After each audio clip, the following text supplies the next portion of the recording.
અહેમદાબાદ મિત્ર ન્યૂઝમાં આપનું સ્વાગત છે। અમદાવાદ શહેરના ચાંદોડિયા વિસ્તારમાં પાડોશીઓ વચ્ચે ચાલી રહેલ તકરારનો કરુણ અંજામ આવ્યો। વારંવાર થતા ઝઘડાનું મૂળ કાઢી નાખવા માટે પાડોશીએ પત્ની અને અન્ય લોકો પાસે બળી યુવકની હત્યા કરી દીધી। બાદમાં 20 કિલો મીઠું ખરીદી ખાડો ખોદી મૃતદેહ દાટી દીધો। જોકે પોલીસે આરોપીઓની પોલ ખુલ્લી પાડી દીધી અને 5 આરોપીઓને ઝડપી પાડ્યા, જેમની સામે કાયદેસરની કાર્યવાહી હાથ ધરવામાં આવી છે।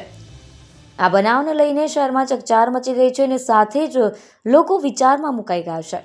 વિગતવાર વાત કરીએ તો અમદાવાદ શહેરના ચાંદોડિયા વિસ્તારમાં નજીવી બાબતમાં પાડોશીએ પાડોશીની હત્યા કરી દીધી।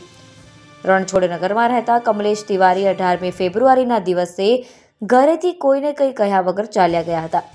19મી ફેબ્રુઆરીએ પત્નીએ પોલીસને જાણ કરતાં સોલા પોલીસે અલગ અલગ ટીમો બનાવી તપાસ શરૂ કરી, જેમાં જાણવા મળ્યું કે કમલેશને તેના પાડોશી મહાવીર શાહ સાથે છેલ્લા કેટલાક વર્ષોથી અવારનવાર બોલાચાલી અને ઝઘડા થતા।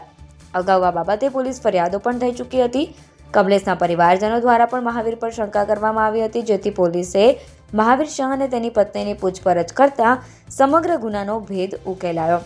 પોલીસે મહાવીર શાહ, જાગૃતિ શાહ, અતુલ પટેલ, ઋષભ સાપરિયા અને સુનિલ ઠાકોર નામના 5 આરોપીઓની ધરપકડ કરી છે।